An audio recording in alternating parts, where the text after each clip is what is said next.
पत्नी की हत्या करने के बाद बच्चों को लेकर आरोपी फरार, पुलिस कर रही आरोपी की तलाश। पत्नी की गला रेत कर की हत्या, दोनों में होती थी लड़ाई। 5 दिन पहले ही कमरा लिया था किराए पर। आनंद विहार पुलिस ने 2 शातिर ऑटो लिफ्टर को किया गिरफ्तार। 5 से 3 से ज्यादा वाहन किए बरामद। 25 से ज्यादा वाहन चोरी और हथियार अधिनियम में मामलों का खुलासा।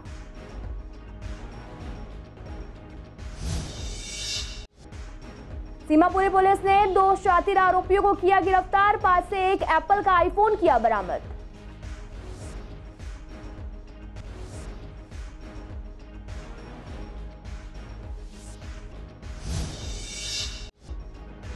खजूरी खास में मोबाइल स्नैचिंग की घटनाओं से लोग परेशान। हथियार दिखाकर लूटा मोबाइल और मौके से हुए फरार।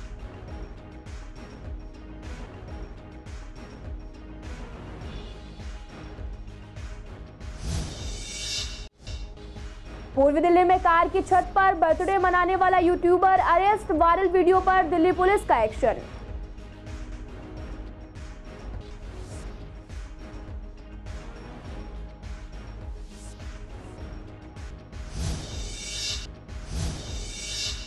नमस्कार, मैं आपके साथ अंकिता पाल। आप सभी का सीसीएन लाइव में एक बार फिर से स्वागत है। रुक करते हैं खबरों की तरफ। दिल्ली के थाना करावल नगर इलाके में पति ने अपनी पत्नी की गला रेत कर हत्या कर दी। मृतका निशा की उम्र करीब 25 साल बताई जा रही। आरोपी पति अपने दोनों बच्चों को लेकर फरार बताया जा रहा। जानकारी के अनुसार देर रात आपस में झगड़ा हुआ था। फिलहाल पुलिस के आला अधिकारी मौके पर मामले की जांच कर रहे हैं। 5 दिन पहले ही कमरा किराए पर लिया था। घटना के बाद महिला का पति दोनों बच्चों को लेकर फरार है। वहीं मृतका के परिजनों के अनुसार करीब 9 साल पहले मृतका निशा की शादी कासगंज के रहने वाले आजीज से हुई थी।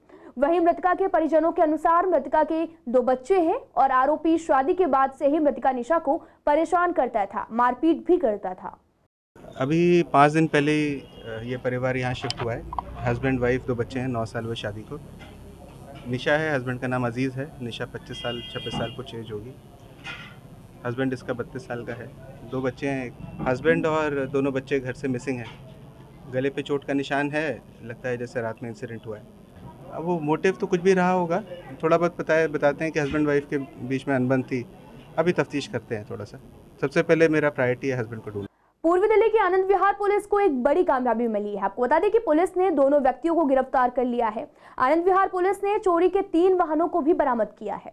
पुलिस ने 25 से ज्यादा वाहन चोरी और हथियार अधिनियम के मामलों का खुलासा भी किया। शादा डिस्ट्रिक्ट की सीमापुरी पुलिस ने 2 शातिर आरोपियों को गिरफ्तार किया है। इनके पास से एक एप्पल का आईफोन भी बरामद किया है। सीमापुरी के एसएचओ की कड़ी निगरानी के बाद ये घटना को सुलझाया गया।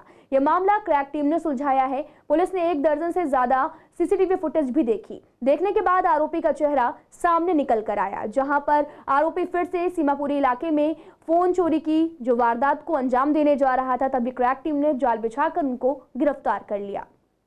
उत्तर पूर्वी दिल्ली के खजूरी खास इलाके में मोबाइल छीना झपटी जैसी घटनाएं रुकने का नाम नहीं ले रही। बदमाशों के हौसले इतने बुलंद हो गए हैं कि दिन दहाड़े लूटपाट जैसी घटनाओं को अंजाम दे रहे। साहिल नाम के व्यक्ति को धारदार हथियार से घायल करके बदमाश खजूरी खास इलाके से फरार हो गए। आपको बता दें कि बताया जा रहा है कि थाना खजूरी खास की तरफ से कोई कार्रवाई नहीं की गई। लगातार हो रही लूटपाट की वजह से इलाके के लोगों के मन में डर भी है। भाई मैं जा रहा था और मेरे जाते हुए एकदम पीछे से जेब में हाथ डाला आसिफ भाई का हाथ डालने के बाद जैसे मैंने जेब पर हाथ लगाया एकदम उन्होंने रोबोट ने ब्लेड मार दिया और नवाब भाई ने मेरे हाथ पकड़ लिए। इतनी देर में उन्होंने मेरे जब ब्लेड लगाया ना तो फिर वो आगे जाकर उन्होंने अपने ब्लेड मार लिया। ये देखो सर, मेरे साथ में पैसे वैसे छीनने थे वो लोग। और वो वहाँ पर जो आसिफ भाई हैं वो रोड पे से रोज़ सरिये वरिये चुरा के लेकर आते हैं। हम तो बड़े भाई की तरह मानते हैं। कहाँ की बात है? जो है ना वो जेब काटता है वहाँ पर जाके, तो वो यहाँ पर भी काट रहा है। और क्या कहते हैं, आसिफ भाई लाल बत्ती 5 जब उससे सब जगह सरिये वरिये चुरा के लाते हैं। उन्होंने कॉलोनी में भी बहुत चोरी कर रखी है। ये नाले पे हुआ है, मैं पैसे देने जा रहा था। मैं ये चाहता हूँ कि उन लड़कों को बंद करा जाए जो मेरे साथ में हुआ है। मैं ये चाहता हूँ कि आगे ये बात किसी और के साथ ना हो। दिल्ली पुलिस ने एक वीडियो वायरल होने के बाद ट्रैफिक नियमों का उल्लंघन करने और हंगामा करने के आरोप में एक यूट्यूबर को गिरफ्तार किया है, जिसमें वह चलती कार में सनरूफ के ऊपर खड़ा हुआ है। एक अधिकारी ने भी शुक्रवार को ये जानकारी दी। अधिकारी ने बताया कि यूट्यूबर की पहचान प्रिंस दीक्षित के रूप में हुई है। वीडियो में भी दीक्षित और उसके दोस्तों के साथ तेज रफ्तार कारों का काफिला दिखाया गया है। इसमें तेज म्यूजिक बज रहा। पुलिस के मुताबिक प्रिंस के जन्मदिन पर 16 नवंबर 2022 को पांडव नगर इलाके के पास NH24 पर वीडियो शूट किया गया था।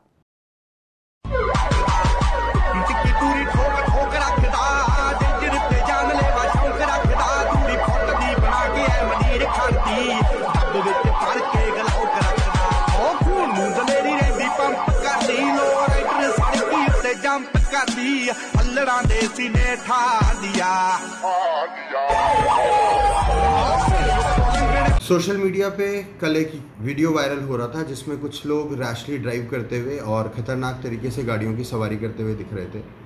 इस मैटर का संज्ञान में लेते हुए जांच पड़ताल की गई तो वीडियो बनाने वाला प्रिंस दीक्षित नाम से आइडेंटिफाई हुआ।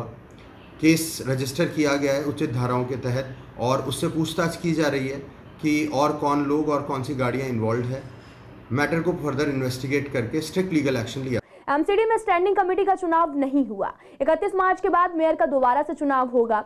इस पर बीजेपी का कहना है कि स्टैंडिंग कमेटी ना बनने से कई काम रुके हुए हैं। कई कमेटियां इस बीच काम भी करती हैं, लेकिन अभी तक स्टैंडिंग कमेटी ना होने के कारण सभी कमेटियां रुकी पड़ी हैं। हर विभाग के काम अलग अलग हैं जो स्टैंडिंग कमेटी के बाद बांटे जाते हैं। अब चुनाव इसके होने हैं और उम्मीद करते हैं कि इस बार स्टैंडिंग कमेटी बनेगी। निगम के रुके हुए काम भी शुरू हो जाएंगे। यह विडंबना ही होगी कि भारतीय जनता पार्टी के पक्ष में स्टैंडिंग कमेटी के चुनाव परिणाम आ चुके थे। मेयर ने वो घोषित नहीं किए। अब मामला कोर्ट के अधीन है और अप्रैल में इन सभी समितियों का कार्यकाल समाप्त हो जाता है। नई समिति का गठन होता है और हो सकता है कि ये समिति अगर कोर्ट इसको वैलिड भी देता है, भारतीय जनता पार्टी के पक्ष में भी देता है, तो अप्रैल में दोबारा स्टैंडिंग कमेटी के चुनाव हो। ये निश्चित है कि मेयर का भी चुनाव अप्रैल की पहली सदन की बैठक में नए मेयर का चुनाव होगा।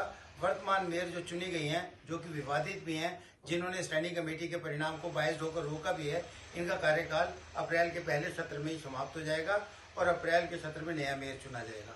स्टैंडिंग कमेटी दोबारा चुनी जाती है अथवा नहीं, ये कोर्ट के निर्णय के ऊपर डिपेंड करेगा। जो मेयर बनी है वो 31 मार्च तक ही है, क्योंकि 1 अप्रैल से नए मेयर बनने के लिए नॉमिनेशन शुरू हो जाएगा। तो एक तरीके से जो है कोई भी कमेटी का गठन नहीं हुआ है। अब 1 अप्रैल से जो है नई मेयर का चुनाव होगा, उसके साथ डिप्टी मेयर का होगा और जो 6 मेंबर स्टैंडिंग है वो कोर्ट के ऑर्डर से उनका चुनाव जो है वो आगे चुना जाएगा। लेकिन जैसे ही नया मेयर बनेगा तो वो 12 जो दिल्ली में जोन है एमसीडी के, उनके चेयरमैन, उनके डिप्टी चेयरमैन और 1 मेंबर स्टैंडिंग के चुनाव के लिए नोटिफिकेशन जारी करें। और मेरा तो निवेदन है जल्दी से जल्दी ये नोटिफिकेशन जारी हो, जिससे स्टैंडिंग कमेटी का जो है वो गठन किया जाए और उसके बाद बहुत सारी जो स्टैचुरी जो कमेटियां उनका भी गठन होना है। तो आम आदमी पार्टी को सद्बुद्धि मिले, जल्दी से ये कमेटियों का गठन हो। पूर्वी दिल्ली के सीमापुरी के अंतर्गत सीमापुरी गोल चक्कर पर एक चोरी का मामला सामने आया। आपको बता दें कि जहां पर कॉपर की फैक्ट्री के ठीक बगल में ही पुलिस चौकी है और ऑपरेशन यूनिट यानी कि एसटीएफ का ऑफिस भी वहीं पर है। उसके बावजूद चोरों के हौसले इतने बुलंद होते जा रहे हैं कि पुलिस की नाक के नीचे ही चोरी की वारदात को अंजाम दिया जाता है। पीड़ित ने बताया कि यह पहली घटना नहीं है, आए दिन वहां पर चोरी की घटनाएं होती रहती हैं। पीड़ित ने यह भी कहा कि जब उन्होंने पुलिस से पूछा कि ऐसी वारदातें होती हैं तो आप इस पर एक्शन क्यों नहीं लेते, पुलिस का रिप्लाई आता है कि ये नाबालिग हैं, इनके खिलाफ हम कोई कार्रवाई नहीं कर सकते। ऐसे में देखना यह होगा कि जिस तरीके से सीमापुरी इलाके में चोरी की घटनाएं लगातार बढ़ती जा रही हैं, इस पर अंकुश कब लगेगा और ये कब लग सकता है, ये तो भगवान भरोसे है। चोरी की घटना सीसीटीवी कैमरे में कैद है, लेकिन पुलिस के हाथ अभी भी खाली हैं। सर मामला यह है कि हमारे यहाँ पुरानी खोपड़ी परसों मेरे यहाँ प्रॉपर पुलिस चौकी से चोर आए और उन्होंने मेरे ऑफिस का गेट तोड़ा। गेट तोड़ के वहाँ से फ़ोन और काफ़ी सारा कीमती सामान, कॉपर की प्लेटें, रॉड वगैरह मेरे यहाँ से लेके कम से कम 50-60 हज़ार और कुछ कैश भी। और कितने दूर पे? चौकी के बिल्कुल बराबर में। दिवाली एक है हमारी और पुलिस चौकी की, मतलब कोई सिक्योरिटी ही नहीं है और आए दिन चोरियाँ हो रही है पूरे कंपाउंड में। बहुत बुरी हालत है। हम पुलिस को कहते भी हैं कि क्या कहते हैं जी यहाँ पे ऐसे ऐसे हो रहा है और ये चोर हैं और ये इसमें किया, लेकिन वो पुलिस कोई कार्रवाई नहीं करती। बल्कि कल भी ये कह रही थी कि ये तो जी नाबालिग से लग रहा है, हमने फुटेज निकाली थी तो हमने तो छोड़ना ही पड़ेगा। इस तरीके से शुरू में ऐसे बोल देते तो आदमी की वो हो जाती है। मतलब पुलिस की कोई गश्त नहीं लगती है वहाँ पर? पुलिस की कोई गश्त नहीं है, कोई कार्रवाई नहीं हो पा रही।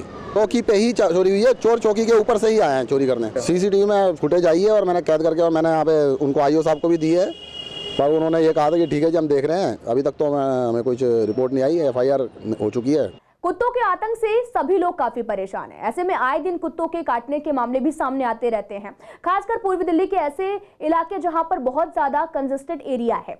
ऐसे में जब कुत्ते के काटने के बाद लगाया जाने वाला रेबीज का इंजेक्शन भी नहीं मिल पाता है। आपको बता दें कि अस्पताल में टीका नहीं मिल पा रहा। हेडगेवार हॉस्पिटल में मौजूद मरीजों ने भी बताया कि कुत्ते अस्पताल के बाहर बहुत ज्यादा है, कभी भी भौंकना और काटना शुरू कर देते हैं। वहीं अस्पतालों में इंजेक्शन भी उपलब्ध नहीं है, लेकिन कई बार इनकी कमी भी हो जाती है और मरीजों को भी अगले दिन के लिए बुलाया जाता है। इससे काफी इंतजार भी करना पड़ता और बाहर से इंजेक्शन लेना भी काफी महंगा पड़ता है। अब मैं GTV हॉस्पिटल में आई। इंजेक्शन लग गया आपको? हाँ जी, गोकलपुरी अमर कॉलोनी से आई जी। कुत्ते ने काट लिया था बेटे के, इसलिए आई। अच्छा, तो अब इंजेक्शन लग गए यहाँ पर? हाँ जी लग गए। इंजेक्शन लगवाने? कौन सा इंजेक्शन लगवाना है वो आप? चौथा इंजेक्शन। क्या कुत्ते ने काटा था क्या? कुत्ते ने काटा। कब काटा था कुत्ते ने? अरे हो गया 1.5 महीना। 1.5 महीना हो गया। तो कितने इंजेक्शन लगते हैं इसमें? इसमें 4 लगते हैं। 4 इंजेक्शन? हाँ 4 बोला 4 लगा। तो मतलब चौथा इंजेक्शन है आपका ये। कब काटा था इसको? आज ही काटा है? ये सीमापुरी। सीमापुरी कहाँ? गोलचक्कर के पास? तो पहला इंजेक्शन लगवाना है आप? कौन सा अस्पताल में आए हैं आप अभी? GTV अस्पताल में। गवर्नमेंट को मैम थोड़ा प्रिकॉशन यूज़ करना चाहिए कि क्यों काट रहे हैं, वजह क्या है। मीन्स इनको उनकी कोई जो उनको चाहिए वो उनकी प्रोटेक्शन के लिए हमें पकड़ के, मतलब जो डॉक्टर को बनने लगता है ना, कुछ जो लोग ऐसे हैं जो काटना चाहते हैं, उनको पकड़ लिया जाए जिससे कि पब्लिक को परेशानी ना हो। अभी इंजेक्शन लगवाने के लिए अब कहाँ पर आए हुए हैं? मैडम जो हेडगेवार। तो यहाँ पे वैक्सीन अब तो मिल रही है? वैक्सीन मिल रही है और कभी कभी नहीं भी मिलती। जैसे हम पहले 2 बजे आए थे, उन्होंने 2 बजे नहीं लगाया हमें। वो कहते हैं आपको 1 घंटा वेट करना पड़ेगा। हम फिर दोबारा आए।